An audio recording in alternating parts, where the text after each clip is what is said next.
মাসের মধ্যেই ভেঙে খান খান তৃণমূল কংগ্রেস। বিধানসভার বিরোধী দলনেতা হলেন ঋতব্রত বন্দ্যোপাধ্যায়। ৮০ জনের মধ্যে ৫৮ জন বিধায়কের সমর্থন পেয়েছেন ঋতব্রত বন্দ্যোপাধ্যায়। মমতা বন্দ্যোপাধ্যায়কে প্রধান পরামর্শদাতা হিসেবে থাকার অনুরোধ জানিয়েছেন ঋতব্রতরা।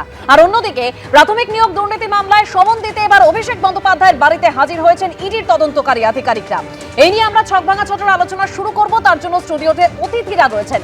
তবে আজকের যে বিষয় একেবারে স্পষ্ট হয়ে গেল, পরিষদীয় দলের নিয়ন্ত্রণ আর মমতা বন্দ্যোপাধ্যায়ের হাতে থাকলো না। যে দুজনকে একেবারে তৃণমূল কংগ্রেস বহিষ্কার করেছে, বহিষ্কৃত ঋতব্রত বন্দ্যোপাধ্যায় হলেন বিরোধী দলনেতা, অর্থাৎ বিরোধী দলনেতার চেয়ারে তিনি বসলেন। অন্যদিকে ডেপুটি দলনেতা হিসেবে নাম ঘোষণা করা হয়েছে সন্দীপন সাহা সহ আরো বাকি কয়েকজনের। কি বলেছেন তারা দুজন, প্রথমেই শোনাবো আপনাদের। আজকে পর্যন্ত এটা ৫৮ জন তৃণমূল কংগ্রেসের প্রতীকে নির্বাচিত ৫৮ জন বিধায়ক, সেই ৫৮ জন বিধায়কের একটা টিম এই বিধানসভার অষ্টাদশ পশ্চিমবঙ্গ বিধানসভার প্রিন্সিপাল অপোজিশন। আমি বলছি আপাতত এই জন্যে, কেননা আমি আরও দুজন আছেন যারা এই মুহূর্তে এখানে নেই, রাজ্যের বাইরে আছেন, তারা তাদের যে বক্তব্য সেটা জানিয়ে দেবেন। তো ৬০ হবে, সেই দুজনের সম্মতি যেহেতু আছে তাই আমি ৬০ বললাম। তবে সেটাও আপাতত। আমাদের পরিষদীয় দল এই জব ডিস্ট্রিবিউশন যে করেছে, চিফ হুইপ হিসেবে আমরা চিঠিও দিয়েছি রঘুনাথগঞ্জের জনপ্রিয় বিধায়ক আকরুজ্জামান, তিনি চিফ হুইপের দায়িত্ব পালন করবেন। এবং ডেপুটি লিডার হিসেবে ৪ জনকে আমরা ঠিক করেছি, তারা ডেপুটি লিডারের ভূমিকা পালন করবেন। রাজ্যের প্রাক্তন মন্ত্রী, বহুবারের বিধায়ক, বর্ষিয়ান রাজনীতিবিদ শ্রী জাভেদ আহমেদ খান, রাজ্যের প্রাক্তন মন্ত্রী শ্রীমতী সাবিনা ইয়াসমিন, রাজ্যের প্রাক্তন মন্ত্রী শ্রীমতী শিউলি সাহা এবং সন্দীপন সাহা, এরা ৪ জন ডেপুটি লিডারের হিসেবে ভূমিকা পালন করবেন। আরও কি সইটা জাল? এই প্রশ্নের জবাব বিধায়করা দিতে রাজি নন বলে এই ৫৮ জন বিধায়ক আজকে এই সিদ্ধান্ত নিয়ে চিঠি দেওয়ার পরে এটাই প্রিন্সিপাল অপোজিশন। এই 18th অ্যাসেম্বলিতে এটাই প্রিন্সিপাল অপোজিশন হয়ে অভিষেক বন্দ্যোপাধ্যায় গোটাটার জন্য দায়ী। অভিষেক বন্দ্যোপাধ্যায় তো এটাকে ফরওয়ার্ড করেছে সেই দায়ী হবে। কালকে যদি কালীঘাটে মমতা বৈঠক যাবে, সেটা যদি ডাকে তখন দেখা যাবে। আমরা পরিষদীয় দল হিসেবে সেটা আলোচনা করব, বিবেচনা করব, করে সিদ্ধান্ত নেব। এককভাবে কোনো সিদ্ধান্ত হবে না, চাপিয়ে দেওয়ার কালচার চলবে না। সকলে মিলে যা সিদ্ধান্ত নেবে গণতান্ত্রিক পদ্ধতিতে সকলের মতামত নিয়ে, সেই সিদ্ধান্তই পরিষদীয় দল চলবে। আমি শুরুতেই ওফেলিয়া সিনহার কাছে আসবো। মানে ওফেলিয়াদি ভোটে হেরে সবেমাত্র ১ মাস হয়েছে যে দলটার, একেবারে তারা সবেমাত্র ক্ষমতা থেকে সরে গেছে। সেক্ষেত্রে সেই দলের পরিস্থিতি এমন জায়গায় পৌঁছে গেল, সেই দলের যে নেত্রী মমতা বন্দ্যোপাধ্যায়, তার হাত থেকে পুরো ক্ষমতাটা চলে গেল। বিদ্রোহী যারা ছিলেন তাদের হাতে পরিষদীয় দলের নিয়ন্ত্রণ চলে গেল। মানে সরকারে পালাবদল হয়েছে, তবে নাটকীয় পালাবদল তো বিরোধী দলে হলো। এটা বোধহয় হওয়ারই ছিল, কারণ মমতা বন্দ্যোপাধ্যায়ের হাতে যে রাশ ছিল না, বোঝা গেছে একটা দল ক্ষমতাচ্যুত হতেই পারে। সবসময় যে একেবারে থাকতে হবে ক্ষমতায় রাজ্য বা প্রশাসনের, তা তো না। কিন্তু দলের অস্তিত্ব কেন থাকবে না, এই প্রশ্ন আমি আগেও তুলেছি, এখনও। কারণ দলের মধ্যে কোনো নীতি ছিল না। এখন যেটা চাইছে, এই যারা একেবারে বিদ্রোহ করে বেরিয়ে এলেন, পটভূমি বেশ সুন্দর করে সাজানো হয়েছে, যেন সেই যত দোষ নন্দ ঘোষ অভিষেকের বাড়িতে এখন ইডি হানা দিচ্ছে, সই সাবুত সব কিছু, আর নামকেও আসতে বলছেন দিদি আমাদের পরামর্শদাতা। আদৌ কিছু না, কারণ যারা এসছে তারা তো সাসপেন্ড, দল থেকে তো বহিষ্কৃত, সাসপেন্ড নন, দল থেকে তারা বহিষ্কৃত। তার মানে ওই দলের আর এই যে চিহ্নটা, ঘাস ফুল নিয়ে দিদি এত বাড়াবাড়ি করেছিলেন, সেই চিহ্নটাও আর দিদির হাতে থাকছে না। তাহলে বুঝে দেখুন, যেখানে দুর্নীতি গোড়া পর্যন্ত চলে যায়, সরকার থেকে চলে যাওয়ার পর তাদের স্বরূপ বোঝা যায় যে তাদের দলটা পুরো দুর্নীতির ওপরে কায়েম ছিল, কেবল টাকা পয়সার ওপরে, তোলাবাজির ওপরে।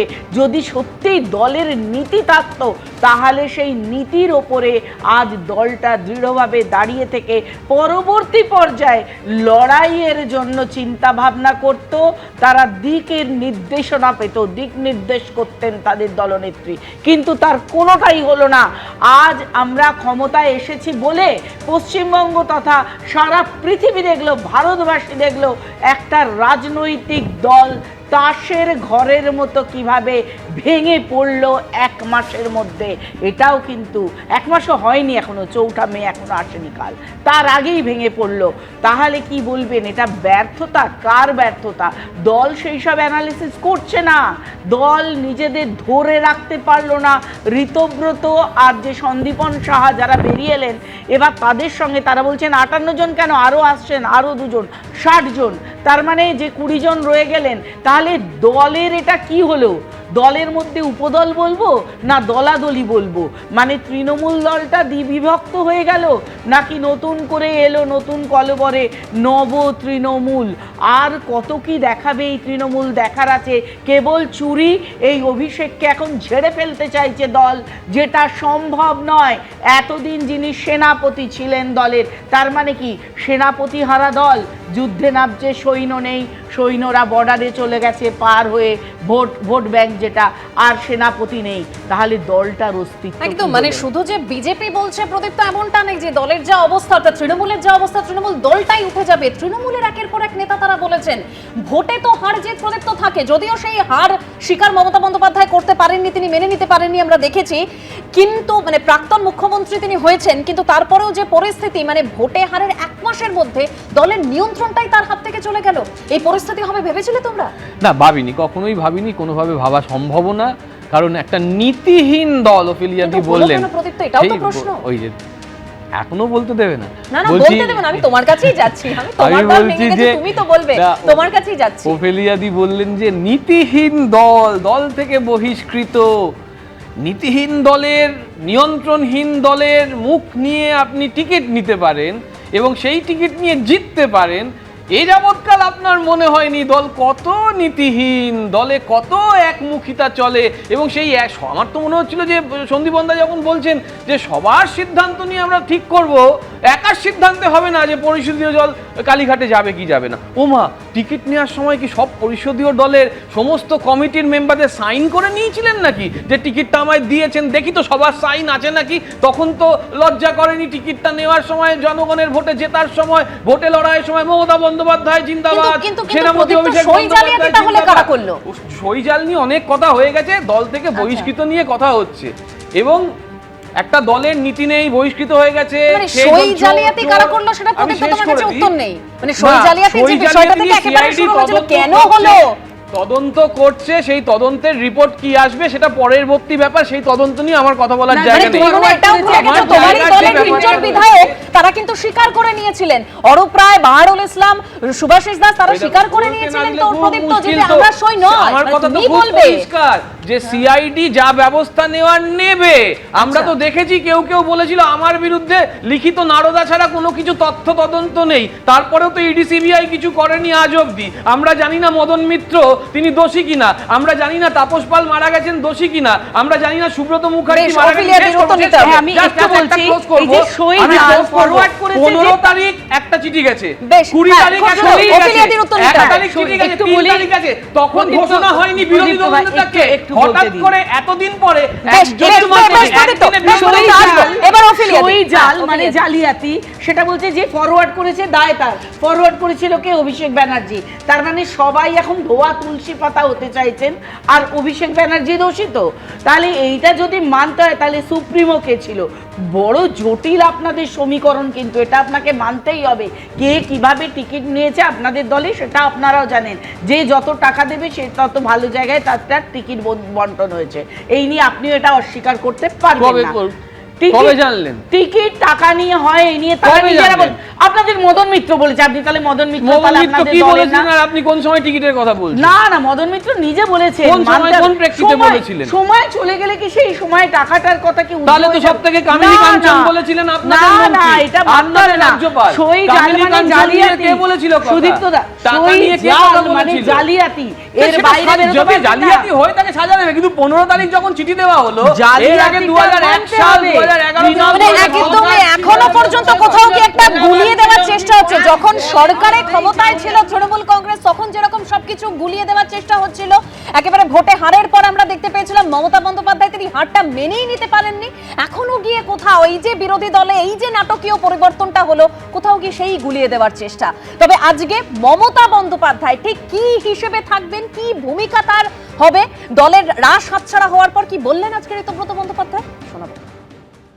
আমরা মাননীয়া মমতা বন্দ্যোপাধ্যায়কে আমাদের প্রধান পরামর্শদাতা হিসেবে থাকবার জন্য অনুরোধ জানাচ্ছি। আমি আবার বলছি, আমি মাননীয়া মমতা বন্দ্যোপাধ্যায়কে আমাদের এই পরিষদীয় দলের প্রধান পরামর্শদাতা হিসেবে থাকবার অনুরোধ জানাচ্ছি। তিনি থাকুন আমাদের পরামর্শদাতা হিসেবে। আমরা নিশ্চিতভাবে তার পরামর্শ পেলে আমরা গঠনমূলক এবং সদর্থক বিরোধী ভূমিকা ভালোভাবে পালন করতে পারবো, এ নিয়ে কোনো সংশয় নেই। তিনি থাকুন আমাদের পরামর্শদাতা হিসেবে, আমরা তার কাছে অনুরোধ জানাই। আমাদের নেত্রী মমতা ব্যানার্জি, আমরা মমতা ব্যানার্জির নেতৃবাণী শ্রদ্ধা করি, এই নিয়ে আমাদের কোনো ডাউট নেই। আজকে আমাদের এই জায়গায় আসতে হলো কেন? আমাদের নেত্রী আমাদের দুইবার ডেকেছে, আমরা সমস্ত বিধায়ক সেখানে গেছি, কিন্তু সঠিকভাবে আমাদের পরিষদ দল নেতা সেখান থেকে তারা যে প্রসেসে করতে হয় সেখানে ব্যর্থ হয়েছে। তৃণমূল কংগ্রেস আজকে বাজারে হাস্যের কৌতুক হয়ে দাঁড়িয়েছে যে তৃণমূল একটা বৃহত্তম রাজনৈতিক দল, যে দল পরিষদীয় রীতিনীতি জানে না, কিভাবে তাদের দলনেতা অর্থাৎ পরিষদ দলনেতা করতে হয় সেখানে ব্যর্থ হয়েছে। তখন আমরা তৃণমূলের বিধায়কেরা এগিয়ে এসে তৃণমূলের মুখ রক্ষা করার জন্য আমরা বিধানসভা পরিষদীয় দলের সমস্ত রীতিনীতিকে মান্যতা দিয়ে আমাদের পরিষদ দলনেতা সহ যে দপ্তরগুলো সরকারে বন্টন করা হয়, আমরা এখানে স্পিকার সহ বিধানসভার সচিবালয়কে জমা দিয়েছি। ওনারা সেটা পরীক্ষা নিরীক্ষা করে মান্যতা দিয়ে আমাদের স্বীকৃতি দিয়েছেন। আমরা আমাদের নেত্রী মমতা ব্যানার্জির কাছে আমাদের আবেদন, আমাদের এই পরিষদ দলকে উনি স্বীকৃতি দিয়ে আমাদের অ্যাডভাইস হিসাবে উনি আমাদের পরিচালনা করুন, ওনাকে আমরা নেত্রী হিসাবে মান্যতা দেবো। এটা আপনাদের মাধ্যমে পরিষ্কার বাংলার মানুষের কাছে জানিয়ে দিতে চাই। আমি এখান থেকে রাজাগোপাল বাবুর কাছে আসবো। মানে রাজাগোপাল বাবু, মানে বিদ্রোহীদের এমন জোর ধাক্কা যে মমতা বন্দ্যোপাধ্যায় এই তৃণমূল কংগ্রেস দলটাকে 1998 সালে প্রতিষ্ঠা করেছিলেন, তার হাত থেকেই দলের রাশ ভোটে ভরাডুবির 1 মাসের মধ্যে দলের রাশটা সম্পূর্ণ চলে গেল। তাকে বলা হচ্ছে যে তিনি যদি চান তাহলে প্রধান পরামর্শদাতা হিসেবে থাকতে পারেন। হ্যাঁ, দেখুন, এটাই ঘটে। একটা ডায়নাস্টিক পার্টি, পরিবারবাদী দল যেটা তৈরি হয় এবং কিছু দিনের মধ্যেই দেখা যায় তৃণমূল কংগ্রেসের কিন্তু শুরুটা ডায়নাস্টিক দল হিসেবে আসেনি। 2011 সালে আমরা দেখেছিলাম, বা 98 সাল থেকেও যদি দেখেন, মোটামুটিভাবে আদর্শভিত্তিক একটা দল ছিল। যেই মুহূর্তে দেখা গেল যে ভাইপো বা অভিষেক বন্দ্যোপাধ্যায়কে তুলে আনার চেষ্টা হচ্ছে, বিশেষ করে 2014 সালের পরে দলটা কিন্তু একেবারেই বোঝা গেল যে তৃণমূল কংগ্রেস তারা আর সেখানে একটা ট্রাস্ট ডেফিসিট হয়ে আছে। দলে তিনি দিদিমণি বারবার বলছেন 294টাই আমার, তার মানে হচ্ছে উনি কারুকেই বিশ্বাস করতে পারছেন না। যখন নেতারা দেখতে পাচ্ছে যে আমাদের বিশ্বাস করতে পারছে না এবং পরিবারের মধ্যে এটা কেন্দ্রীভূত হয়ে যাচ্ছে, তখনই কিন্তু ভেতরে কিন্তু একটা বিদ্রোহের জায়গা তৈরি হয়েছিল এবং কিন্তু করে উঠতে পারছিল না। তাই বেশ কিছু নেতা দুর্নীতিতেই মজে গিয়েছিল, কিভাবে দরকার নেই বাবা, কি করে পকেট ভরানো যায় সেটাই বোধহয় বেস্ট কাজ হবে।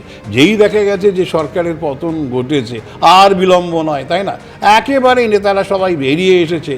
এখন দেখুন যেটা ঘটেছে, তারা কিন্তু বলছে না যে অভিষেককে আমাদের সেনাপতি বা এইসব শব্দগুলো আর ব্যবহৃত হচ্ছে না। মমতা বন্দ্যোপাধ্যায় আমাদের নেতা হিসেবে থাকুন, নেতাও বলছে না, অ্যাডভাইসার, মানে উনি খালি উপদেশ দেবেন, আর কিছু করবেন না, উনি মানে কমান্ড করবেন না। He is not our commander in chief বলা হচ্ছে এই জায়গাটাতে। অর্থাৎ দেখুন, বলতে চাইছি মমতা বন্দ্যোপাধ্যায় আগে আমরা গ্রহণ করতে রাজি আছি যদি উনি উপদেষ্টা হিসেবে, কেবলমাত্র উপদেষ্টা হিসেবে থাকেন। অর্থাৎ দলটা যে জায়গায় তৈরি হয়েছিল যে আদর্শ নিয়ে, এই নেতারা বলছে আমরা সেই আদর্শতেই ধরে রাখতে চাইছি।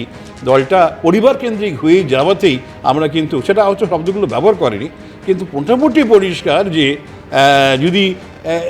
যদি শিক্ষা নিতেন মমতা বন্দ্যোপাধ্যায় যে না, দলটাকে আমি আদর্শভিত্তিকই রাখবো, পরিবারের মধ্যে ঢোকাবার চেষ্টা করবো না, এই যে বিশ্বাসহীনতা দলের কর্মীদের উপরে, এই জায়গাটাতেই কিন্তু একটা পতন শুরু হয়ে যায়। আমরা দেখেছিলাম যে এনসিপির যেভাবে শারদ পাওয়ার যেভাবে দল চালাতেন, বা শিবসেনা যেভাবে দল এবং আঞ্চলিক দলগুলো সবগুলোই কিন্তু একটা লোকাল ভিত্তি করে চলেছে, এবং তাদের আমরা দেখেছি সবগুলোই কিন্তু আলটিমেটলি পরিবার কেন্দ্রিক হয়ে গিয়েছিল।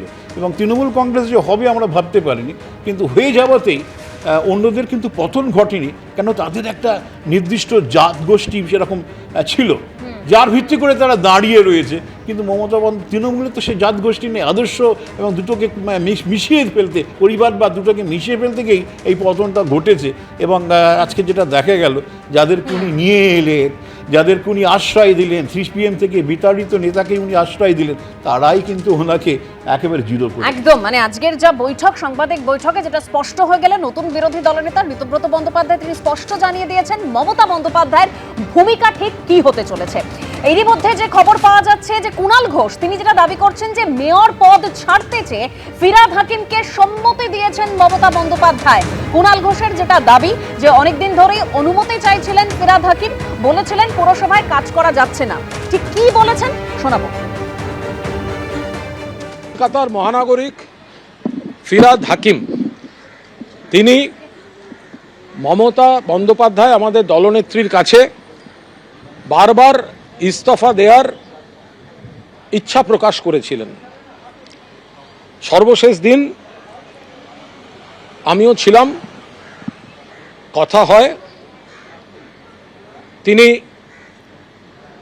বলেন যে একটু ডিফাঙ্ক্ট হয়ে আছে, কাজ করা যাচ্ছে না। এবং আজকের নবান্নের যে প্রশাসনিক সভা, সেখানেও যে আলোচনা হয়েছে তাতে বলা হচ্ছে কলকাতা পুরসভা ডিফাঙ্ক্ট, কাজ করা যাচ্ছে না, ফলে কমিশনার এমএলএদের পরামর্শ নিয়ে কাজ করবে। অন্যদিকে ফিরহাদ হাকিম তিনি চাইছেন একটি সসম্মানে ইস্তফা দেয়ার। সব দিক বিবেচনা করে যখন তিনি মমতা বন্দ্যোপাধ্যায়কে, আমাদের সুপ্রিম দলনেত্রীকে বলেছেন যে আমি সসম্মানে এক্সিট চাই, মমতা বন্দ্যোপাধ্যায় বারণও করেন, কিন্তু তিনি বলেন যে এটা ডিফাঙ্ক্ট করে রেখেছে। তো তাহলে কিভাবে এখানে থেকে লাভ কি? ফলে আজ মমতা বন্দ্যোপাধ্যায় আমাদের সর্বোচ্চ নেত্রী সব দিক বিবেচনা করে যে ফিরহাদ হাকিমের সম্মান রক্ষা, কোনো অমর্যাদা যাতে না হয়, এবং একই সঙ্গে পুরসভাকে যে ডিফাঙ্ক্ট করে রেখে কমিশনারকে দিয়ে চালানোর চেষ্টা হচ্ছে, এর প্রেক্ষিতে তাকে মেয়র পদ থেকে ইস্তফা দেওয়ার অনুমতি দিয়েছেন মমতা বন্দ্যোপাধ্যায়। ঘটনাচক্রে আজই কিন্তু ফিরহাদ হাকিম মুখ্যমন্ত্রী শুভেন্দু অধিকারীর যে প্রশাসনিক বৈঠক ছিল নবান্ন সভাঘরে, সেখানে তিনি উপস্থিত ছিলেন। তারপর কালীঘাটের বৈঠকে তিনি আসেন। আর কুণাল ঘোষ যে দাবি করছেন তা নিয়ে ফিরহাদ হাকিম ঘনিষ্ঠ মহলে ঠিক কি জানিয়েছে আমরা জানবো আমাদের প্রতিনিধি অনির্বাণ বিশ্বাসের কাছ থেকে। অনির্বাণ, দেখো, তোমাকে প্রথমেই জানিয়ে রাখি যে কুণাল ঘোষ যে বক্তব্য রেখেছেন তার একাংশ কিন্তু মেনে নিয়েছেন ফিরহাদ হাকিম স্বয়ং, এবং ঘনিষ্ঠ মহলে তিনি জানিয়েছেন যে হ্যাঁ, এটা ঠিক যে এক সময় তিনি মমতা বন্দ্যোপাধ্যায়ের কাছে তিনি পদত্যাগ করবার ইচ্ছা প্রকাশ করেছিলেন, এবং সেই বিষয়ে তিনি জানিয়েছিলেন। যদিও মমতা বন্দ্যোপাধ্যায় তাকে এই সিদ্ধান্ত নেওয়া থেকে বিরত থাকতে বলেন আপাতত, যদিও এই মুহূর্তে কিন্তু ফিরহাদ হাকিম তিনি কিন্তু কোনোভাবেই পদত্যাগ করেছেন বা পদত্যাগ করতে চলেছেন এরকম কোনো সিদ্ধান্ত তিনি নেননি, এমনটাই কিন্তু ঘনিষ্ঠ মহলে তিনি জানিয়েছেন। ফলত যে জল্পনা উঠেছে যে ফিরহাদ হাকিম পদত্যাগ করতে চলেছেন বা পদত্যাগ করছেন, এরকম কিন্তু এখন মুহূর্তে দাঁড়িয়ে কোনো সিদ্ধান্ত নেই। আগামীতে কি হবে সেই সিদ্ধান্ত পরবর্তী সময়ে তিনি জানাবেন, ঘনিষ্ঠ মহলে এমনটাই তিনি দাবি করছেন। ধন্যবাদ অনির্বাণ। একদিকে যখন তৃণমূলে এই পরিস্থিতি, মমতা বন্দ্যোপাধ্যায়ের হাতে পরিষদীয় দলের নিয়ন্ত্রণ আর থাকলো না, তাকে শুধু অনুরোধ করা হলো যাতে তিনি প্রধান পরামর্শদাতা হিসেবে থেকে যান। আর এরই মধ্যে যেরকম ভাবে সই জালিয়াতি কাণ্ডে একেবারে বিতর্ক তুঙ্গে পৌঁছেছে, তারই মধ্যে অভিষেক বন্দ্যোপাধ্যায়ের বাড়িতে প্রাথমিক নিয়োগ দুর্নীতি মামলায় ইডি এবার সমন নিয়ে গেল। আমরা ফিরছি একটা বিরতির পর, আরো বিস্তারিত আলোচনায় সঙ্গে থাকবেন।